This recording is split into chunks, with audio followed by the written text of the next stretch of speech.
Students, आप सभी लोगों को आज हम पढ़ाएंगे नरेशन जो कि class 9th 10th first year inter सभी क्लासों में। और इसके साथ कंपटीशन का आप कोई भी एग्ज़ाम दें जिसमें इंग्लिश आएगी, चाहे आप कंपटीशन का एसएससी का एग्ज़ाम दें, बैंकिंग का एग्ज़ाम दें या कोई भी teaching exam NVS KVR TGT PGT super TET TET CTET सभी के लिए है। तो हम लोग शुरुआत करते हैं। पहला टॉपिक है आपका नरेशन। टॉपिक का क्या नाम है? नरेशन। तो नरेशन कहते किसे हैं? तो नरेशन के लिए कहा गया है कि वक्ता के द्वारा कहे गए शब्दों को प्रत्यक्ष या अप्रत्यक्ष रूप से व्यक्त करना नरेशन कहलाता है। इसके दो पार्ट होते हैं। पहला पार्ट इसका है डायरेक्ट स्पीच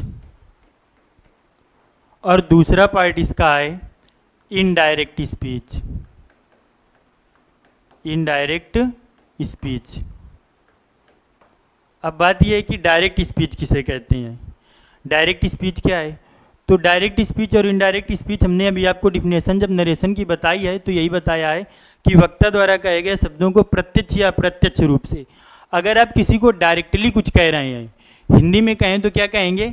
प्रत्यक्ष कथन। हिंदी में क्या कहेंगे? प्रत्यक्ष कथन। और आप इनडायरेक्ट को क्या कहेंगे? अप्रत्यक्ष कथन। क्या कहेंगे? अप्रत्यक्ष कथन। अगर आप डायरेक्ट कुछ कह रहे हैं तो क्या है? डायरेक्ट स्पीच, और इनडायरेक्ट कह रहे हैं तो इनडायरेक्ट स्पीच, अप्रत्यक्ष। अब आते हैं डायरेक्ट स्पीच क्या है कि किसी को आप डायरेक्ट कोई बात कह रहे हैं सीधी सीधी, वो डायरेक्ट स्पीच।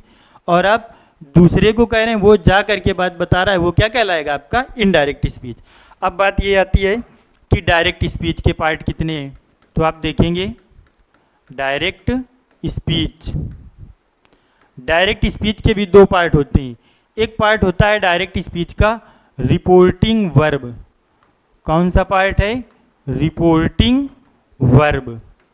और अगला टॉपिक आपका आता है इसी में, ये रिपोर्टिंग वर्ब नहीं, इसको बोलते हैं रिपोर्टिंग स्पीच। और अगला टॉपिक आपका आता है इसी में रिपोर्टेड स्पीच। क्या आएगा? Reported speech. रिपोर्टिंग वर्ब और रिपोर्टेड स्पीच क्या? अभी हमने बताया था कि आप डायरेक्ट कोई बात कहेंगे फिर इनडायरेक्ट। मान लो आपने अपने पड़ोसी को कुछ कहा और उसने क्या किया, आपकी बात को उसको गलत लगी तो उसने क्या किया? रिपोर्ट करा है। तो ये देखो लिखा हुआ है रिपोर्टेड स्पीच। रिपोर्टेड का मतलब है काम होना। जब रिपोर्ट होगी तो आप कहाँ जाएंगे? जेल में। तो क्या होगा? कामा के अंदर वह वाक्य जो कामा के अंदर है वो क्या कहलाएगा? Reported speech. और वह वाक्य जो कामा के बाहर है वो क्या कहलाएगा? आपका रिपोर्टिंग